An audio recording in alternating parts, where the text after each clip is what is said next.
Hello.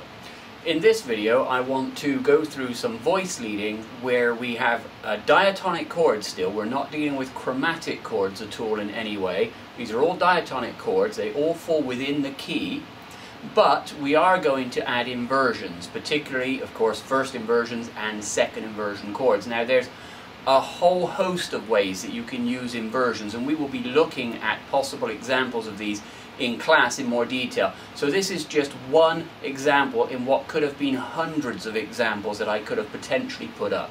But we're going to go through it nonetheless and give you a kind of an idea, just an insight into the sort of thing you might expect in terms of homework assignments, in terms of in-class assignments, and in terms of creating your own harmonic progressions in this style period, in the common practice style period.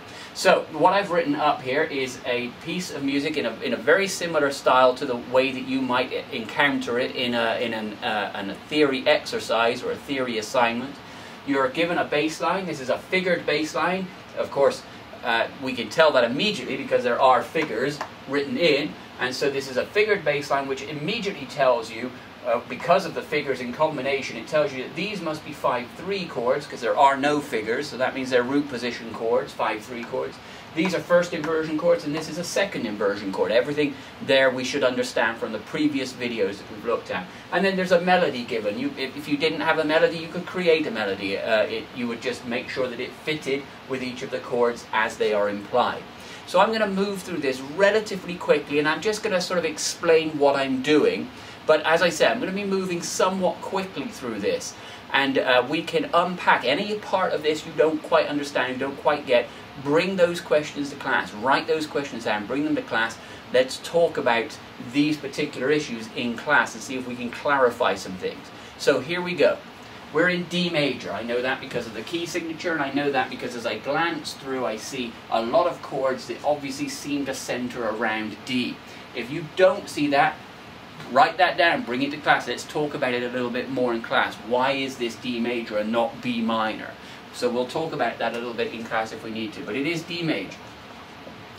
As we go through now, we can identify every chord here because A, we know they're diatonic chords, although we should be able to identify them even if they weren't diatonic chords, because the figured bass should tell us what to expect. It will tell us whether this is the root, third, or fifth of the chord, and therefore it will tell us what type of chord we are dealing with.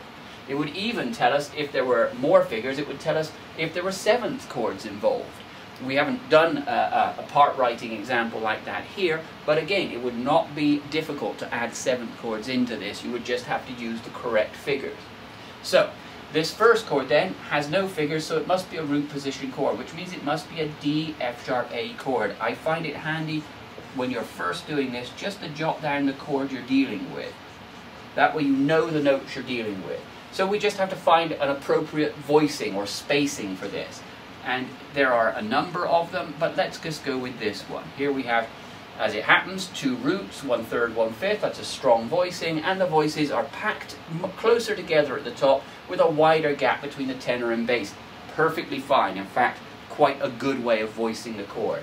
Given that these two notes are relatively close to one another, not spread out, this F sharp is not up here, then keeping the chord close to each other in the upper 3 voices makes sense. If the F sharp were up here, we might spread it out a little bit more. Again, once you've made that decision, you can now start to determine how to lead your voices all the way through. This next chord has a 6. That suggests it's a first inversion chord. That means this must be the third of the chord. So if this is a first inversion chord with the third in the bass, then the chord must be an A, C sharp, E chord. That would be the third of the chord, A, C sharp, E. So we would make a note to ourselves. This time we're dealing with A, C sharp, E.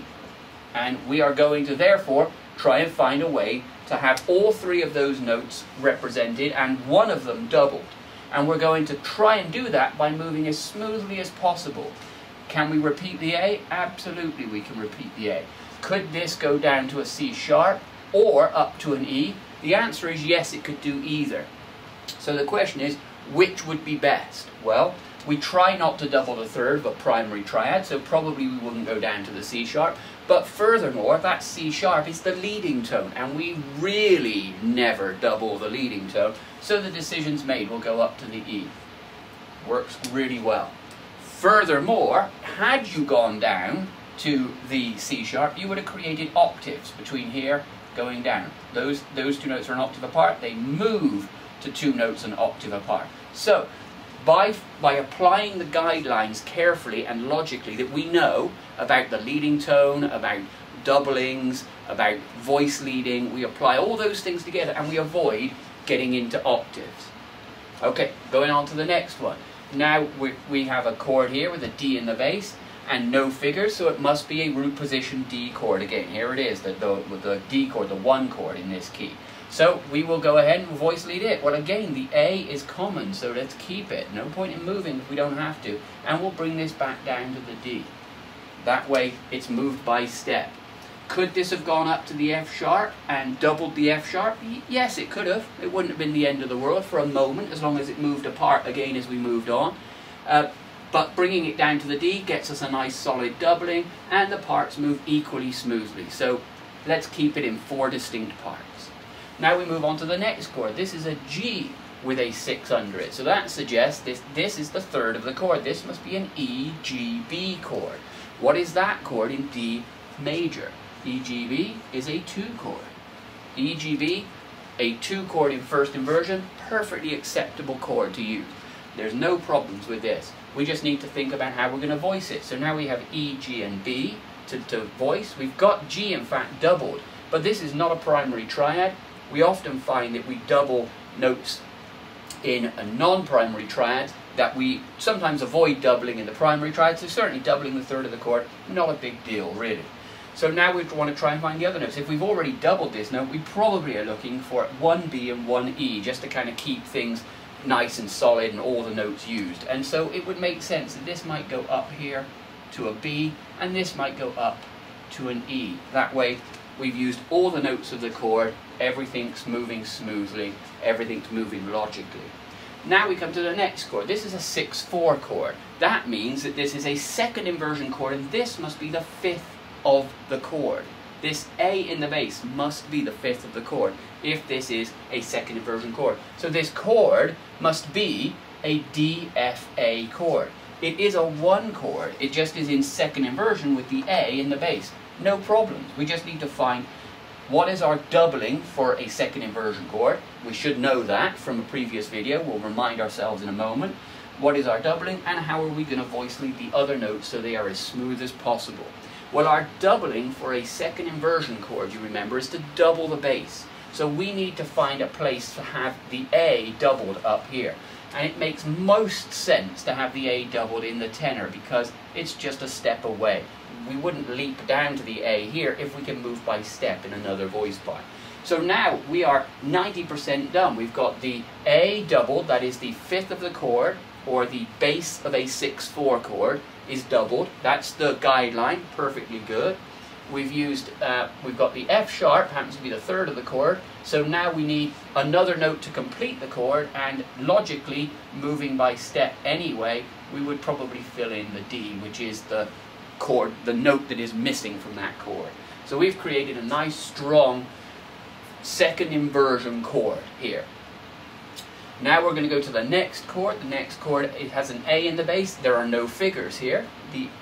So this must be a root position chord. An A, C sharp, E chord. We've had that chord before, A, C sharp, E. So we're going to look for how can we voice it smoothly as possible. Well, the A is already in place. Let's keep it. These are not octaves because they have not moved. They would be octaves if they both moved to an octave, but when you stay the same, they are not octaves. You wouldn't want to do that for too long, but it's certainly acceptable for 2 chords like this. We now have the E in the top, so of our A, C, E chord, we have A and we have E. We've doubled the A and we have E, so we need the C sharp. We really have to have the C sharp. It's going to define the chord, and anyway, it is logical because you can come down by step to it. You could have gone up to the E, but then you wouldn't have the 3rd of the chord. So it makes perfect sense in this case to come down to the C sharp, complete the chord, and more importantly have the 3rd of the chord in the chord, which we need to help define it. Now we're going to come to our final chord. This is a root position D chord. There's no figures, a D in the bass, so D, F sharp, A. The logical place for the A is right here. No problems with that. That would then mean that we now need to find an F sharp. Well, this is where it gets tricky, because if we want an F sharp, this is going to leap all the way down somewhere, or it's going to leap up above, and we try not to cross voices over. You would try not to have, especially at a cadence, an inner voice leaping up over the top of another voice, one of the outer voices. You try not to have this voice crossing over. So we're kind of stuck in a situation where we've got to make a decision that is going to create a full chord at the end, but is not going to get us into voice leading problems, but is also not going to be as smooth as we might like. And that's okay. Sometimes you take a hit on the voice leading to get a full chord, especially when you're coming into a cadence. So this is a situation where at a cadence, this C sharp would probably actually go down and take the A, and this A would go down to that F sharp. And that would create a nice full chord at the end. Yeah, this isn't the smoothest voice, and it was smoothest if this went up to the D, and if this came down to the F sharp. Or it should be smoothest if this went up to the D and this stayed on the A, but then we wouldn't have the third of the chord. So the next step would be bring this down to the F sharp and have this go up to the D. You'd have 3 Ds and 1 F sharp, and that would be acceptable. But again, the practice tended to be in this time period that when you were coming into a cadence, you had a nice full chord at the end, and it was therefore thought okay to take the C sharp, as it is in this case, and bring it down and have a little bit of a leap, but nonetheless create a nice full chord at the end. To finish this exercise off, we would want to add chord symbols. We would say this is a D chord to an A over C sharp, to a D, to an E minor over G, to a D chord over A, to a chord, and to a D chord in root position. We would fill those in over the top, and then we would put our Roman numerals in underneath. This is a 1 chord to a 5-6 chord. You can just write the 5 right next to the 6 if it works out. To a 1 chord, to a 2-6, it's minor, so it is lowercase, to a 1-6-4, to a 5, to a 1. And that would be a complete analysis provided with good solid voice leading in a very good and solid progression from one chord to the next, to the next, to the next, to the next. In class we can play through this, and you should even take this and go and play through it at the piano somewhere. Just get the sound world in your mind. But this is a good solid progression. Everything works, everything follows the voice leading guidelines, the doubling guidelines. It follows all the practices for the common practice period, and so you've got a nice solid piece of voice leading. There's no fifths and octaves, etc., etc. If you need to, go back, rewind the video, go through this again, check again through everything, make sure that you understand what I'm doing. If you have questions, write them down, make sure that you can clearly express the questions and bring them to class, and we will talk it through and make sure that you understand exactly what is going on here and what I just did, so that you can replicate it for yourself. Thank you.